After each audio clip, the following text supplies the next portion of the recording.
we can create more of a team approach for somebody so that they ultimately are getting their needs met.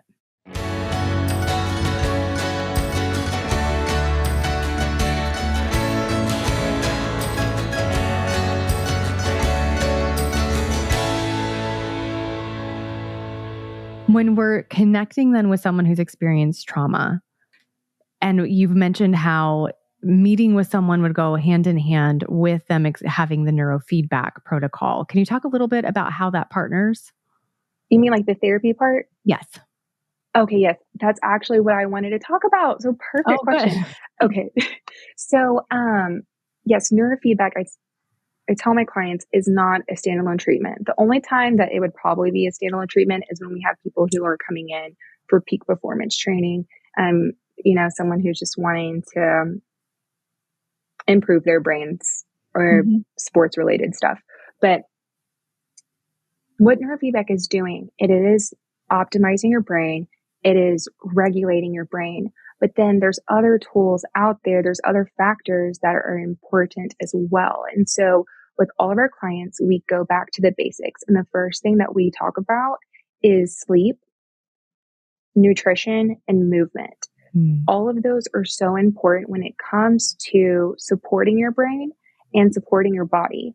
So because if someone is not getting good sleep, if they're just staying on their phone all night, if you're eating, fast food all the time and not moving your body, then neurofeedback's really only going to be able to do a little bit.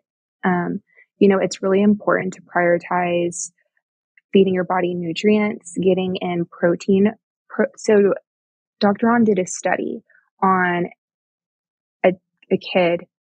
It was 3 days. There was one day that they came in with no breakfast. There was one day they came in with a sugary breakfast. And then the third day they came in and they had a nutritious breakfast focused with protein. The first day that they came in, their brain waves, all of what he saw was related to anxiety symptoms. You're going to be more anxious if you don't have anything in your system. The second day, whenever there was, the sugary breakfast, there was still some signs of the anxiety related waves, but then the ADHD type waves popped up. So that would make sense, right? But then the third day, whenever she came in with a nutritious protein filled breakfast, her EEG was normalized. None of that stuff came up. And so it's just so important. Like what we feed our bodies does have a huge impact on our brain, and that's how we're going to operate. Sleep is so critical because that's the time when our brain is washing out all of the toxins and, the steps that we need to try to reduce neuroinflammation and have the healing that our brain needs. And then movement, that is just going to build resiliency with your nervous system. If we have a stronger, healthier heart and body, then whenever we are impacted with stress, then our body is going to be able to recoup much quicker. But then beyond the basics, we also like to look at labs. It's very critical to look at labs because sometimes our issues can be fed by something as simple as like a low vitamin D or a thyroid issue or something like that. So we like to roll with that. And then there's the talk therapy part which I feel like talk therapy can relate to what the Bible says, because in the Bible, God talks about, gratitude and not living in fear, not living in anxiety. And, that is helpful, but then it's kind of like, well, how can we get that way? So we can learn tips, tricks, tools to help us live in that state. And so for me and my experience with neurofeedback, I knew a lot of these therapy tools beforehand. I use a cognitive behavioral therapy approach. And so that's reframing our thoughts, questioning our thoughts, asking if there's, validity of facts for what we were thinking. And I knew these things, but it was really hard to apply them based off of how my brain was wired. But what I noticed was after my neurofeedback experience, it was so much easier for me to talk back to negative thoughts and to reframe them into positive ones and have a different way of thinking. There is a different way to look at that. And it was easier to practice gratitude. It was just like a whole mind shift. Mm-hmm. Well, and this, what you're saying reminds me of, this was actually a TikTok video I saw recently for like a therapist who also has a TikTok account. And I appreciate what she puts out, her different snippets and things.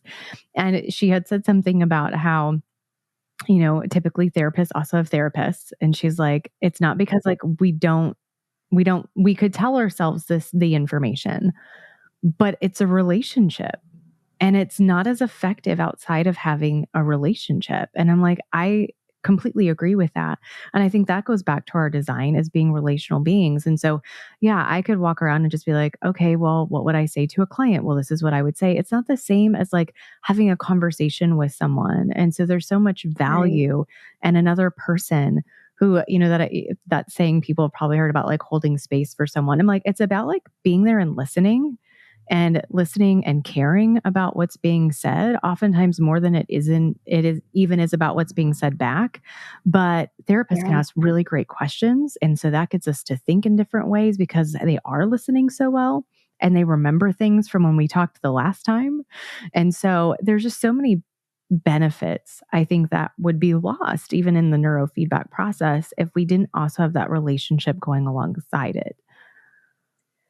That's so true. I was just with my therapist yesterday and she brought this whole new perspective to a situation where I was like, wow, I didn't even think about it that way. And it gave me so much peace. It Mm. was so helpful. Yeah. Yeah, and so finding that trusted person, who can offer that to you. And of course, if you find that the people are not one and the same, it's not like Alexandra, who you can do the talk therapy with and the neurofeedback with.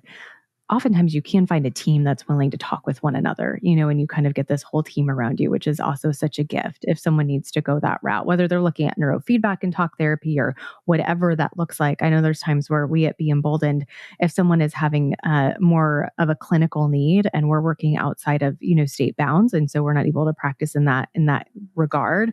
So it's like, well, we're happy to partner with your therapist in your state to share more about spiritual abuse and help communicate that for you, like what that experience is and some of the nuances of it and things like that. And so we can create more of a team approach for somebody so that they ultimately are getting their needs met.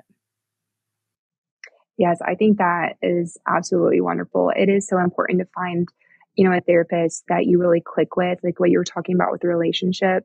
That's what I tell all my clients, it's like it's so important to have that click with your therapist because otherwise then the therapy isn't going to work. So I tell my clients, I'm like, I'm not going to be offended if we don't click. What's important is for you to find someone who you really feel connected with and feel safe with, secure because therapists, like another benefit to a therapist is they're not going to tell anyone what you're telling them. Like if you're telling a friend, if you're telling a family member, it is helpful and we do need those people in our lives. But then there might always be like, are they going to go and tell someone? But with the therapist, they are going to sit there with an unbiased, unjudgmental perspective. Yeah, absolutely.